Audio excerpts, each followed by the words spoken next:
நம்மளுடைய இருதயத்தின் வாஞ்சைகள், தேவைகள் எல்லாம் சந்திக்கப்படும். அவருக்கு தெரியும் நம்ம அவருடைய பிள்ளைகளுக்கு என்ன குறைவு இருக்குது, என்ன தேவை, எந்த வகையில அவங்க கரெக்ஷனுக்கு போகணும். நம்ம எப்பவுமே நம்ம செய்யறதெல்லாம் சரின்னு சொல்ல முடியாது இல்லையா?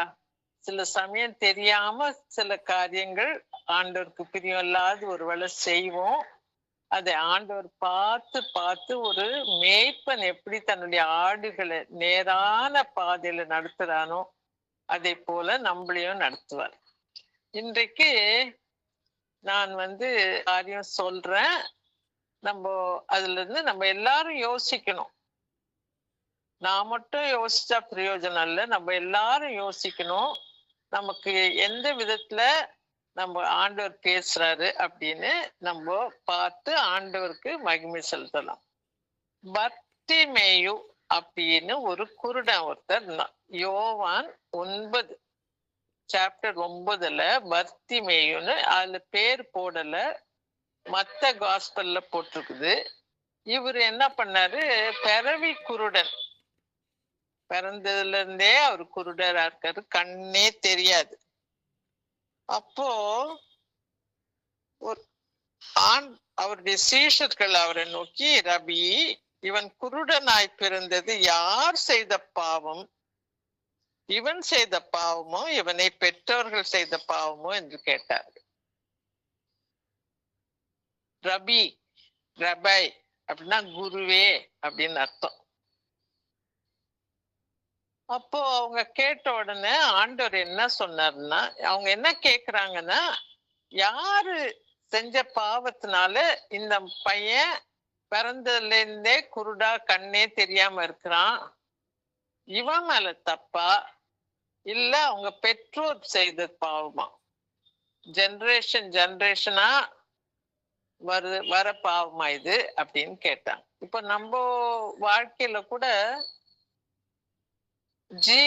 ஜீன் சொல்லுவாங்க. அதாவது நம்மளுடைய ரத்த அணுக்களிலே அது இருக்குது.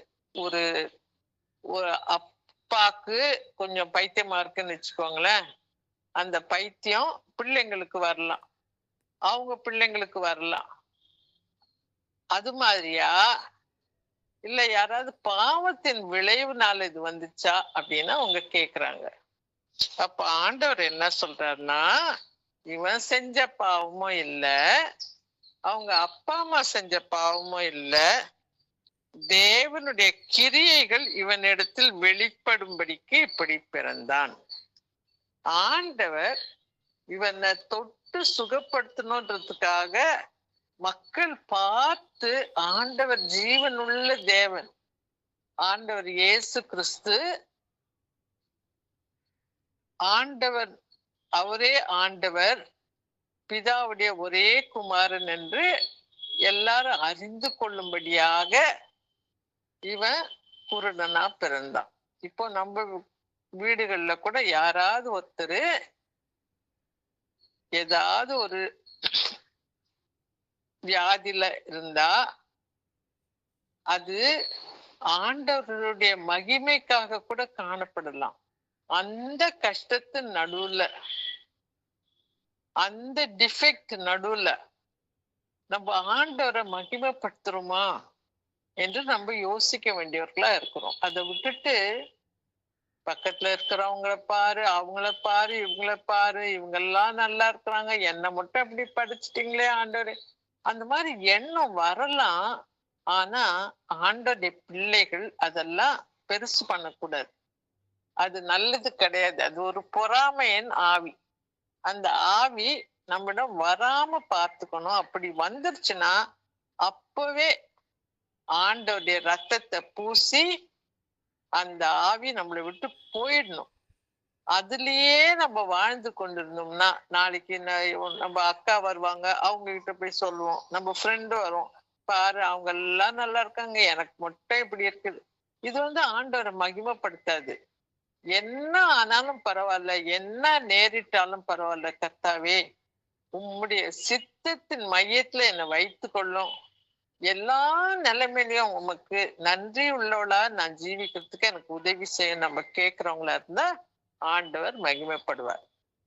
சரி, அவர் என்ன சொல்றாருன்னா, பகற்காலம் இருக்கும் மட்டும் நான் என்னை அனுப்பினவருடைய கிரியைகளை செய்ய வேண்டும். ஒரு நாள் யாரும் கிரியை செய்யாத ராக்காலம் வரும்.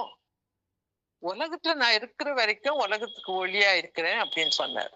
சொல்லிட்டு தரையிலே துப்பி கொஞ்சம் மண் எடுத்து அதுல துப்பி உமிழ் நீரினால் சேர் உண்டாக்கி அந்த சேற்றை குருடனுடைய கண்களிலே பூசி சீலோவாம் அப்படின்னு ஒரு குளம் இருக்குது.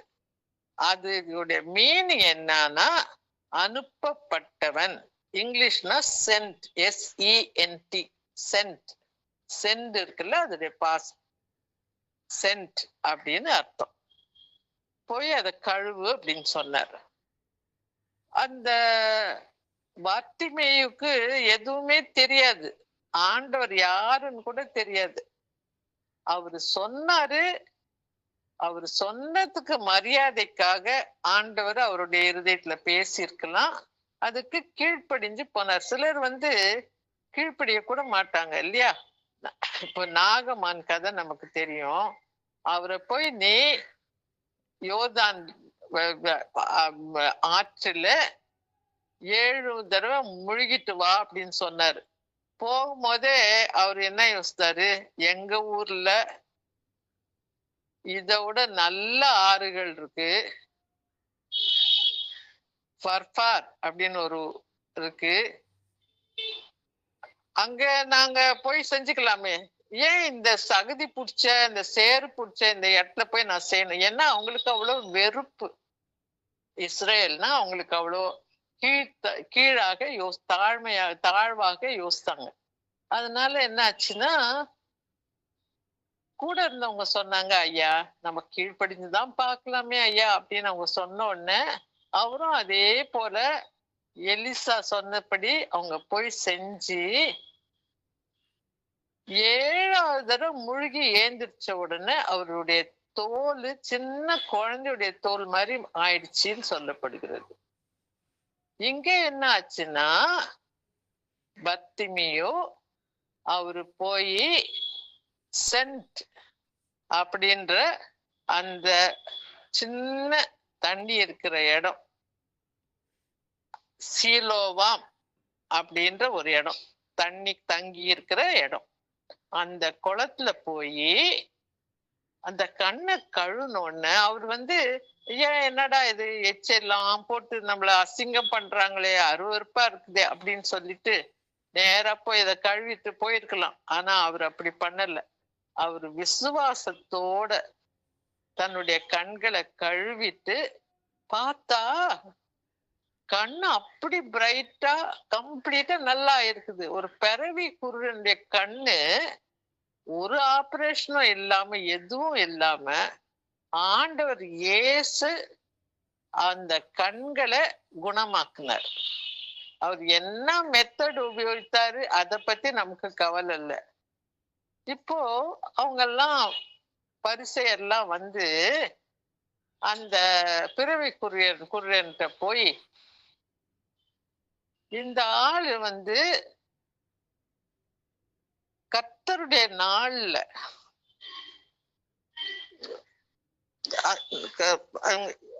அவருக்கு பார்வையடைறதுக்கு செஞ்சாங்க. அது நான் அவரு ஆண்டோடைய பிள்ளை இல்லை. ஏன்னா அவருக்கு தெரிஞ்சிருக்கணும் இல்லையா, ஓய்வு நாள்ல செய்யக்கூடாதுன்னு ஒரு கற்பனை இருக்குது. இவர் எப்படி போய் செய்யலாம்? வாரத்துல 7 நாள் இருக்குது, அதுல ஒரே ஒரு நாள் தான் ஓய்வு நாள். ஏன் அன்னைக்கு பார்த்து அவரு செய்யணும்? இந்த மனுஷன் ஆண்டவருடைய மகன் இல்ல, இந்த செஞ்ச அந்த காரியம் ஏதோ ஒரு மாய்மாலம் மாதிரி இருக்குது அப்படின்னு சொன்னாங்க. அப்போ அவர் என்ன சொன்னார்னா, நான் குருடனா இருந்து அவன் பார்வையடையது நம்பாம அவங்க போய் அவங்க அப்பா அம்மாவை கூப்பிட்டு அவங்க கிட்ட கேக்குறாங்க, இவன் உங்க பையனா இவன் பிறந்ததுல இருந்தே குருடனா இருந்திருக்கானா, இப்ப பாக்குறானா, நாங்க நம்ப மாட்டோம். இப்ப என்ன பண்றாங்கன்னா, இப்போ அப்பா அம்மாவை கேட்டு அவங்க மனச மாத்தணும். அதாவது ஆண்டவராகிய இயேசு கிறிஸ்துவ பத்தி தப்பா ஒரு ஜட்ஜ்மெண்ட், ஒரு தப்பான வார்த்தை அவங்களுக்கு, அவருக்கு விரோதமா அவங்க சொல்லணும் அப்படின்னு காத்துட்டு இருக்கிறாங்க. அப்ப கேட்ட உடனே அவங்க என்ன பண்ணாங்க, அவங்களுக்கு தெரியும், இவங்களுடைய குணம் எல்லாம் தெரிஞ்சதுனால நம்ம ஏதாவது ஒரு நன்மையான காரியம் சொன்னோம்னா அவங்க உடனே நம்மள புடிச்சு ஆலயத்துக்கு வெளியே போட்டுருவாங்க. அதுக்கப்புறம் நம்ம ஆலயத்துக்கே வர முடியாம பண்ணிடுவாங்க. அதனால அவங்க என்ன சொல்றாங்கன்னா, அந்த பரிசேயர்கிட்ட, இவன் பிறந்ததுல இருந்தே கண்ணு தெரியாம தான் இருந்தான், இப்ப அவன் பார்வை அடைஞ்சிருக்கிறான், நடுவுல என்ன ஆச்சுன்னு நீங்க அவனே கேட்டுக்கோங்களேன், அவன் குழந்தை இல்லையே, அவன் கேட்கிற கேள்விக்கெல்லாம் பதில் சொல்வானே அப்படின்னு சொன்னாங்க. அப்ப திருப்பியும் போய் அந்த பையன்கிட்ட, அந்த பர்த்திமியோ கிட்ட ரெண்டாம் தடவை அவங்க கூப்பிட்டு, நீ தேவனை மகிமைப்படுத்து, இவன் பாவி தானே, எங்களுக்கு தெரியும் அவன் பாவின்னு எங்களுக்கு தெரியும், நீ என்ன ஆச்சுன்னு கரெக்டா சொல்லு. அப்போ என்ன அவங்க மனசுல என்ன இருக்குதுன்னா, இவனுக்கு கொஞ்சோண்டு பார்வை இருந்துச்சு, இப்போ கொஞ்சம் பாக்குற மாதிரி தெரியுது, ஆனா இயேசு ஒண்ணும் செய்யல அப்படின்னு அவங்க இந்த பர்த்திமியோ சொல்லுவான் அப்படின்னு நம்பி அவனை கேக்குறாங்க.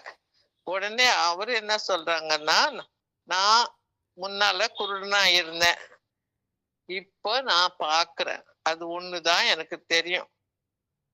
உனக்கு என்ன செஞ்சாங்க, உன் கண்ணை எப்படி திறந்தாங்க, இவனுக்கு எப்படி தெரியும், இவன் கண்ணு தெரியாதவனா இருக்கிறான், திடீர்னு போய் கழுவுன்னு சொன்னாரு, போய் கழுவுனாரு, கண்ணு வந்துருச்சு, அதுக்கு அவன் என்ன பண்ண முடியும், அதுக்கு என்ன பதில் சொல்ல முடியும்? அப்போ ஐயா, நான் முன்னாலேயே உங்களுக்கு சொன்னேனே, நீங்க திருப்பியும் அதையே கேக்குறீங்களே, உங்களுக்கு ஒருவேளை அவருடைய சீஷராகணும்னு ஆசையா? ஏன்னா அவனுக்கு ரொம்ப எரிச்சல், இவனுக்கு எவ்வளவு சந்தோஷம் அந்த ஆண்டவர் கொடுத்திருக்கிறாரு, குடும்பத்துக்கே சந்தோஷத்தை கொடுத்திருக்கிறாரு, அந்த சமயத்துல அவரை பத்தி தப்பா சொல்லணும்னு அவன் வாயை புடுங்குறாங்களே அப்படின்னு அவனுக்கு ரொம்ப व्यसனமா இருந்துச்சு. இதோட நிறுத்திக்கலாம். இப்ப நான் என்ன சொல்றேன்னா, இப்ப ஒரு நல்ல வார்த்தை அவர் சொன்னார் பர்த்திமியோ. அவர் என்ன சொல்றாருன்னா, அவர் பாவின்னு சொல்லணும்னு சொல்றீங்களே ஐயா, பாவிக்கு தேவன் செவி கொடுக்கறது இல்லைன்னு நம்ம எல்லாருக்குமே தெரியுமே. பாவி ஜபம் பண்ணா கூட நம்முடைய ஜபம் ஆண்டவர் காதுலயே போகாது. யாராவது ஒருத்தன் தேவ பக்தி உள்ளவனாயிருந்து அவருக்கு சித்தமானதை செய்தால் அவனுக்கு செவி கொடுப்பார் அப்படின்னு நம்ம பிறவி குருடனுடைய கண்களே ஒருவன் திறந்தான் என்று உலகம் உண்டானது முதல் நம்ம கேள்விப்பட்டது இல்லையே, இப்பதானே நம்ம பாக்குறோம். அவரை நான் எப்படி பாவின்னு சொல்லுவேன் அப்படின்னு ஒண்ணு அவங்க என்ன பண்ணாங்க, அவனை பிடிச்சி வெளியே தள்ளிட்டாங்க, கோயிலை விட்டு வெளியே தள்ளிட்டாங்க. அப்போ ஆண்டவர் அந்த பக்கம் போகும்போது அவர் சொன்னாரு, மகனே, நீ தேவனுடைய குமாரனிடத்தில் விசுவாசமா இருக்கிறியா அப்படின்னு கேட்டார். ஏன்னா பர்த்திமியோவுக்கு தேவனுடைய குமாரனாகி இயேசு கிறிஸ்து ஒரு கண்ணை திறந்தாரு அப்படின்னு கூட தெரியாது பாவம். அப்போ அவர் கேட்ட உடனே அவர் பர்த்திமியோ சொல்றாரு, அது யார் ஐயா, தேவனுடைய குமாரன் யாருன்னா, அது நான் தான், உன் கண்ணை திறந்தனே அது நான் தான் அப்படின்னு சொல்ற. எவ்வளவு மகிமை யோசிச்சு பாருங்க. நம்ம வாழ்க்கையில பல நேரத்துல பல காரியங்கள் நமக்கு நடக்கலாம், நம்மளை சுற்றி இருக்கவங்களுக்கும் நடக்கலாம்.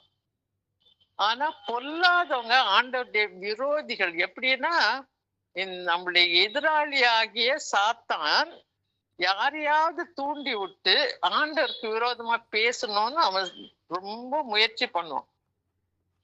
அந்த முயற்சி நம்ம கிட்டயும் வரும், நம்மளும் சொல்லணும்னு வரும். யார தொட்டு சுகப்படுத்தினாரோ அவங்க, இல்லாட்டா அந்த சுகப்படுத்தினவருடைய அப்பா அம்மா, அவங்க ஆண்டவரை மகிமைப்படுத்துறது அவசியம். சுத்தி இருக்கிறவங்க மகிமைப்படுத்துறதும் அவசியம். அதை விட்டுட்டு எல்லாத்தையும் கண்ணு முன்னாலேயே பார்த்துட்டு யாருக்கோ சந்தோஷம் வரணுன்றதுக்காக அவங்களுக்கு ஏத்த பதில் நம்ம சொல்லணும் அப்படின்னு இந்த முயற்சி எப்போ நடந்து கொண்டேதான் இருக்கும். ஆண்டவருடைய பிள்ளைகள், ஆண்டவரால தொடப்பட்டவங்க, அவங்களுக்கு தான் நன்றி இருக்கணும் ஆண்டவர் மேல. நம்ம அவங்களுக்கு இஷ்டமானபடி பேசணும்னு எப்படியாவது நம்ம வாயை புடுங்கணும்னு முயற்சி செய்வோம். ஆனா நம்ம ஆண்டவருக்கு முன்னால நேர்மையா இருந்து உள்ளதை உள்ளது என்றும் இல்லை என்றத இல்லை என்றும் சொல்றது ஆண்டவருக்கு மகிமை கொண்டாடும்.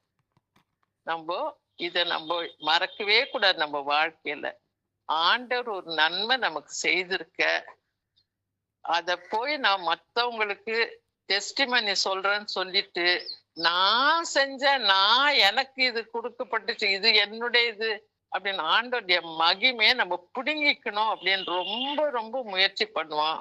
அதுக்கு நம்ம இடம் கொடுக்க கூடாது. எது உண்மையோ ஆண்டவருக்கு நம்ம சாட்சியா இருக்கணும். வாழ்நாளெல்லாம் சாட்சியா இருக்கணும். பர்த்திமேயும் கண்ணே தெரியாம இருந்த மனுஷன் இப்ப நல்லா கண்ணு திறந்திருக்குது, ஆண்டவருக்கு மகிமை செலுத்தினார். இத்தனைக்கும் அவருக்கு ஆண்டவரை பத்தி எதுவுமே தெரியாது. நம்ம இவ்வளவு தெரிஞ்சுட்டு நம்ம இந்த உலகத்துல கண்ணு தெரியாத குருடனாக நம்ம இருந்துட்டு ஆண்டவருக்கு விரோதியாக மாறுறது ஆண்டவருடைய சித்தமே இல்லை. அது மாதிரி நம்ம செய்யவே கூடாது. அது ஒரு பெரிய பாவம். ஆண்டவர் இந்த வார்த்தைகளை ஆசீர்வதிப்பாராக.